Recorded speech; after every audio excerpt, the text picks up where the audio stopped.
यीशु मसीह का प्यारा वचन, पाव को दीप को राह को रोशन, ये है मसीह का प्यारा वचन, ये है वचन प्यारा।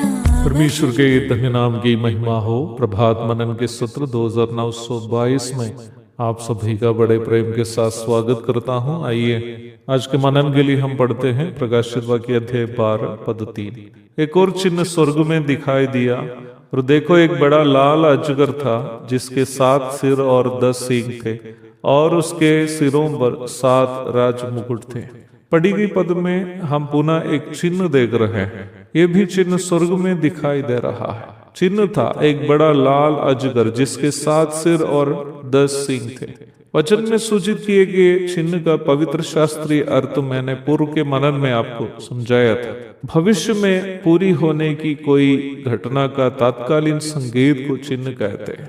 प्रेरित यूहन्ना पत्मोस के टापू में रहकर भविष्य में होने वाली घटनाओं को जो प्रभु ने उन्हें दिखाया था देख रहा है। जैसे सूर्य ओढ़े हुए स्त्री इस्राएल राष्ट्र का संकेत और स्त्री से जन्म लेने वाला बच्चा यीशु मसीह को सूचित करते हैं, वैसे ही बड़ा लाल अजगर भी किसी अन्य चीज का संकेत है। वो कौन हो सकता है? अजगर अथवा सांप शैतान को सूचित करता है।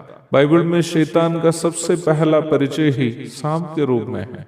हव्वा को अथवा स्त्री को बहकाने के लिए शैतान सर्प के अंदर समाये हुए आया था, अथवा अपना षड्यंत्र का लागूकरण के लिए शैतान ने सर्प के शरीर का उपयोग किया था। उत्पत्ति अध्याय 3 पद 1 से 4 तक।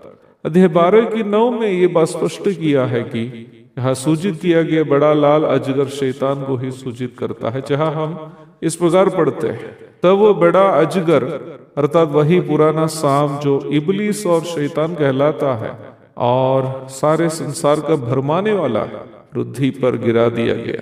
सांप के बारे में अध्ययन करने वाले और सांप को पकड़ने वाले लोगों का कहना यह है कि सांप बहुत ही नाजुक एक जीवी है और वह बहुत ही खतरनाक नहीं है कि किसी को जल्दी ढसे।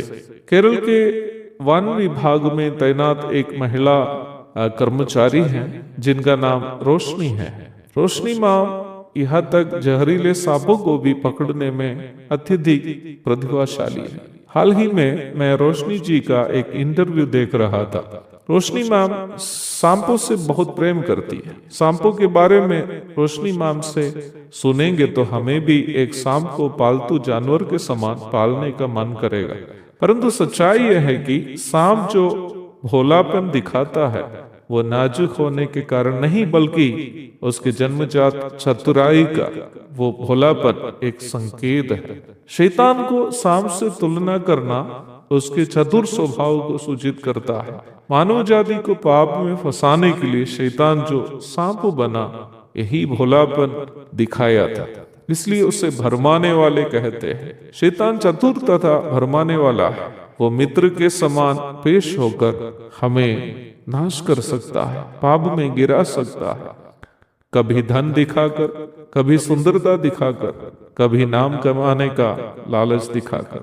हमें सावधान रहना बहुत ही अनिवार्य है, अन्यथा शैतान हमारे ही कोई परिचित या प्रिय लोगों को हमें पाप में फंसाने और हमें बर्बाद करने के लिए उपयोग कर सकता है।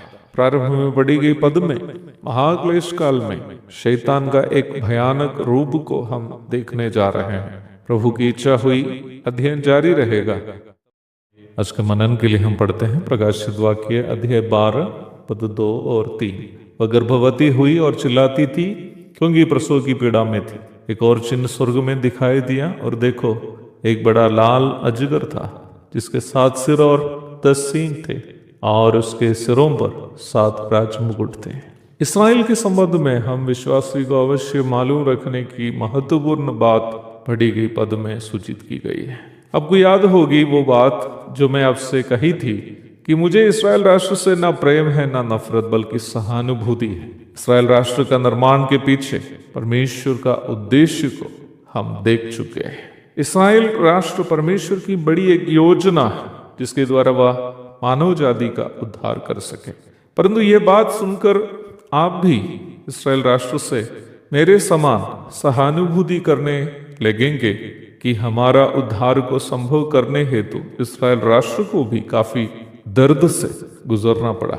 निम्न बात की सूचना पढ़ी गई पद में हम देखते हैं। दूसरी पद में सूचित की गई स्त्री की पीड़ा उन कष्टों को सूचित करती है जो एक राष्ट्र के रूप में इसराइल ने झेला। मिस्र में लगभग 400 वर्ष तक इसराइल ने भयानक सताव से गुजरा। जब परमेश्वर ने मूसा के नेतृत्व में इसराइल को वहां से छुड़ाने की कोशिश की, मिस्र का राजा फिरौन ने उन्हें वहां से नहीं छोड़ने की हर संभव कोशिश की। मरुभूमि से कनान की ओर यात्रा करते वक्त उन्हें कई बार दुश्मनों की सेनाओं का सामना करना पड़ा।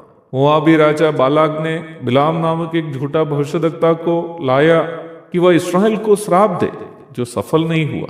यहाँ तक कनान में पहुंचने के बाद भी उन्हें वहां शांति से रहने हेतु कई देशों से युद्ध लड़ना पड़ा। निर्गमन, गिनती, यहोशू आदि पुस्तकों में आप इन बातों को देख सकते हैं।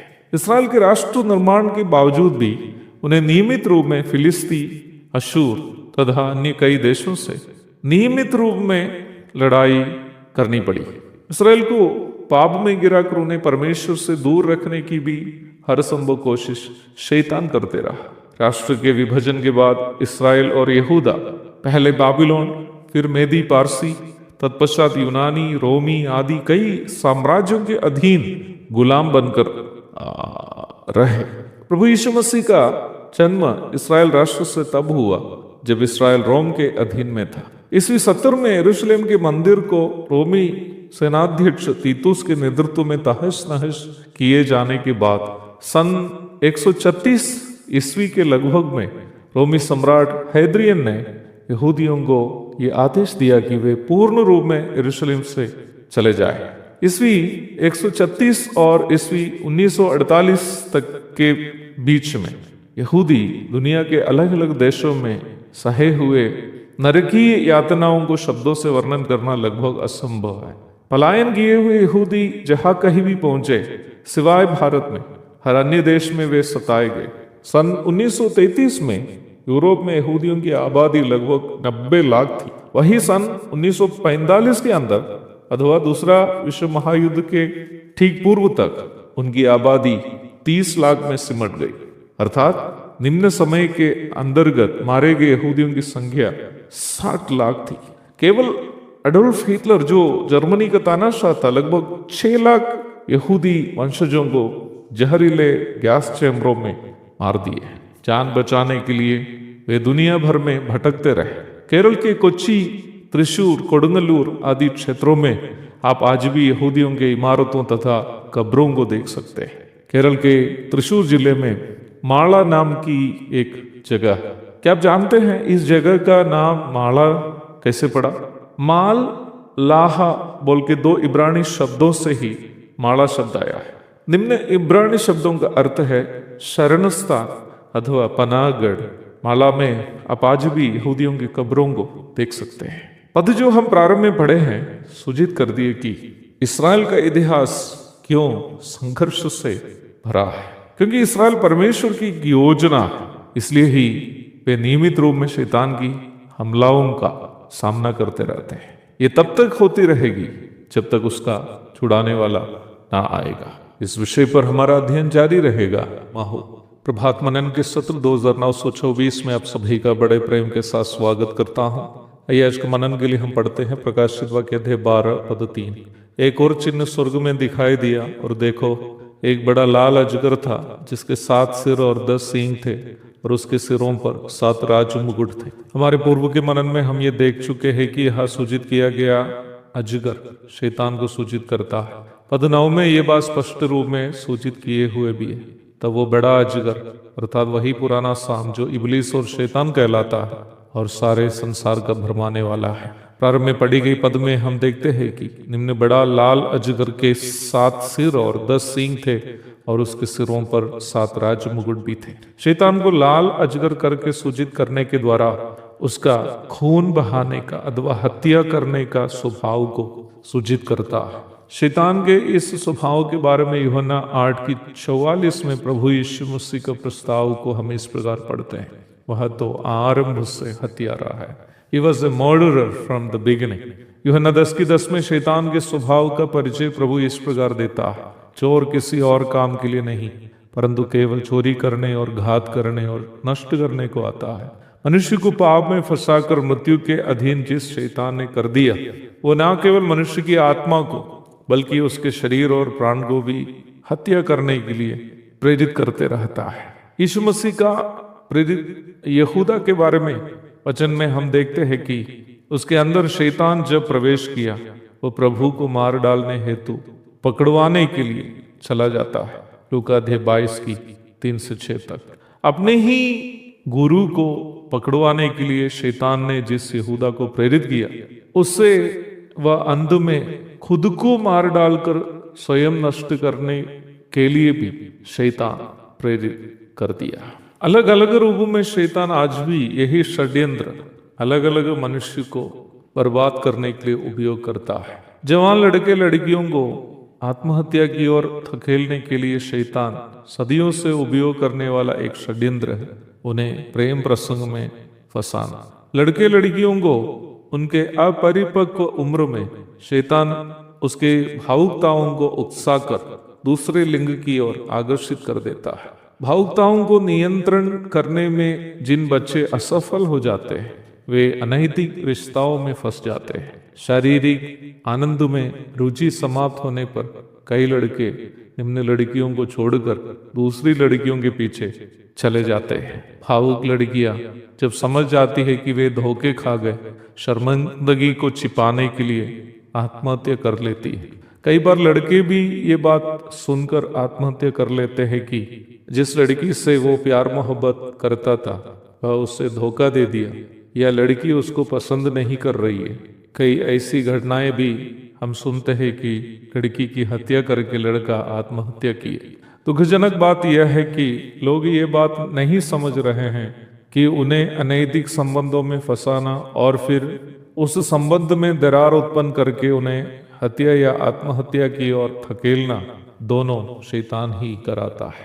पारिवारिक जीवन में हो या फिर सामाजिक जीवन में एक दूसरे का नाश चाहना, दूसरे की हत्या करनी इत्यादि के लिए मनुष्य को प्रेरित करने वाला शैतान ही है। शैतान के 7 सिर 10 सींग और 7 राजमुकुट आत्मिक परिप्रेक्ष्य में यदि देखा जाए तो 7 सिर उसके चतुर स्वभाव को, 10 सींग कपटता से नुकसान पहुंचाने का उसके स्वभाव को और 7 राजमुकुट पापी मनुष्यों पर उसका राज करने का स्वभाव को सूचित करते हैं। इन विषयों के अलग अलग परिप्रेक्ष्य पर हमें अधिक अध्ययन करने की जरूरत है, परंतु समय के अभाव में आज विषय को बढ़ाना मैं नहीं चाहता।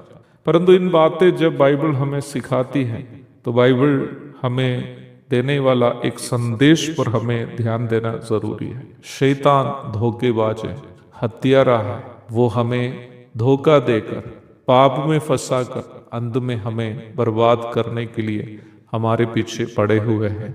हमें परमेश्वर के वचन पर विश्वास करते हुए उस वचन के अनुसार जीवन बिताते हुए शैतान के चंगुल से बचकर रहना अनिवार्य है। पढ़ते हैं यूहन्ना रचित सुसमाचार अध्याय 1:29। दूसरे दिन उसने यीशु को अपनी ओर आते देखकर कहा, देखो ये परमेश्वर का मेमना है जो जगत का पाप उठा ले जाता है। प्रारंभ में पढ़ी गई पद में यूहन्ना बपतिस्मा देने वाला जो पुराना नियम के अंतिम भविष्य देखता है अथवा न्याय व्यवस्था के अंतिम भविष्य देखता है, हमारे प्रभु यीशु मसीह का परिचय देते हुए हम देखते हैं। देखो ये परमेश्वर का मेमना है जो जगत का पाप उठा ले जाता है। बाइबल के पुराना नियम जो प्रभु यीशु मसीह के प्रथम आगमन के पूर्व में रचित है, मानव जाति के उद्धार के लिए परमेश्वर का पुत्र प्रभु यीशु मसीह के आगमन की भविष्यवाणियों से भरा है। बाइबल पंडितों के अनुसार प्रभु यीशु मसीह के प्रथम आगमन के संबंध में 300 से भी अधिक भविष्यवाणियां पुराना नियम में है। इन भविष्यवाणियां प्रभु के प्रथम आगमन के लगभग 1400 वर्ष के पूर्व से लेकर 400 वर्ष के पूर्व तक के लगभग 1000 वर्ष के अंतराल में अलग अलग भविष्यवक्ताओं के द्वारा आलेखित है। अवश्य ध्यान में रखें कि इस संसार में किसी भी अन्य व्यक्ति के जन्म के पूर्व उस व्यक्ति के जन्म, जीवन, मृत्यु, पुनरुत्थान आदि के विषय में इतनी सारी भविष्यवाणियां नहीं की गई है। यूहन्ना बपतिस्मा देने वाला जो न्याय व्यवस्था के अनुसार का अंतिम भविष्य रखता है, यरदन नदी के साहिल से धीरे धीरे अपनी ओर आने वाला यीशु मसीह को देखकर बता रहा है कि देखो ये परमेश्वर का मेमना है जो जगत का पाप उठा ले जाता है। प्रभु यीशु मसीह को यहाँ मेमना से तुलना किया है। भेड़ का बच्चे को मेमना अथवा लैम्ब कहते हैं। यहूदियों के फसह पर्व के दरमियान जो मिस्र से उनका छुटकारे की याद में मनाए जाते थे, मेमना को काटकर उसका मांस उन्हें अखमीरी रोटी और साग के साथ खाना होता था। निर्गमन अध्याय 12 की 3 से 8 तक। कुरिन्थ कलीसिया को लिखते वक्त प्रेरित पौलुस विश्वासियों को याद दिलाता है क्योंकि हमारा भी फसह जो मसीह है बलिदान हुआ है। पहला कुरिन्थी 5 की 7। जब इस विषय पर मैं अध्ययन कर रहा था, भेड़ के संबंध में मुझे जो जानकारी मिली मुझे बहुत अधिक आश्चर्यचकित कर दी। क्या आप जानते हैं, जहरीले सांपों के काटने पर जहर के प्रभाव को खत्म करने या बेअसर करने के लिए दवा अथवा एंटी वनम का उत्पादन भेड़ से किए जाते हैं। अलग अलग जहरीले सांप जैसे कोबरा अथवा गेहुमन, वाइपर अथवा घोनस इत्यादि से जहर की थोड़ी मात्रा को भेड़ों के शरीर में इंजेक्ट किए जाते हैं। जब भेड़ का शरीर उस जहर के खिलाफ एंटीबॉडी बना लेता है तो उसके खून से प्लाज्मा निकालकर इस दवा को तैयार किए जाते हैं। हमारे प्रभु यीशु मसीह को भेड़ नहीं मेमना करके बाइबल में परिचय किया है। भेड़ का 1 साल के उम्र तक के बच्चे को मेमना कहते हैं। मेमना शब्द उसके निर्मलता एवं कोमलता को सूचित करता है। हमारे प्रभु यीशु मसीह पाप से अज्ञात तथा स्वभाव से नम्र था। वह गाली सुनकर गाली नहीं देता था, ना दुख उठाकर किसी को धमकी देता था। पहला पत्रस 2 की 23। परंतु वह उस पुराना सांप शैतान को, जिन्होंने मनुष्य को पाप में फंसा दिया, खत्म करके मनुष्य को पाप रूपी जहर से छुड़ाने के लिए स्वयं पाप बन गए। दूसरा कुरिन्थी 5 की 21, प्रकाशित वाक्य 12 की 9, रोमी 16 की 20, कोलोसी अध्याय 2 की 13 से 15 तक। शैतान के कारण पाप में फंसकर अशांति एवं बेचैनी में जीवन बिताने वाला कोई भी मनुष्य के लिए यीशु मसीह का लहू वो एंटी वेनम है जो उन्हें पाप से शुद्ध करता है। बाइबल दावा के साथ कहती है, परमेश्वर के पुत्र यीशु का लहू हमें सब पाप से शुद्ध करता है। यूहन्ना की पहली पत्री 1 की 7। हाँ मेरे प्यारे भाइयों बहनों, आज सुबह पुनः आराधनालय की ओर प्रस्थान करने के पूर्व मन में ये अवश्य याद रखें, हमारे प्रभु यीशु मसीह हमारे लिए एक मेमना बना ताकि उनके पवित्र लहू से हमें उस बड़ा अजगर शैतान के जहर से छुटकारा मिले। कोई भी मनुष्य जो मेरी आवाज को सुनता है, यदि अपने पापों को मानकर प्रभु यीशु मसीह से पश्चाताप की प्रार्थना करके उन्हें अपने दिल में एकमात्र परमेश्वर और मुक्तिदाता के रूप में ग्रहण करेंगे, उन्हें अभी ही पाप क्षमा और मुक्ति सौजन्य रूप में अवश्य मिलेगा। उनके परम धन्य नाम की महिमा युगानुयुग हो। एक और आराधनात्मक दिन की शुभकामनाओं के साथ मेरे शब्दों को मैं पूर्ण विराम देता हूँ। प्रभु आप सबको आशीष दे। आमीन।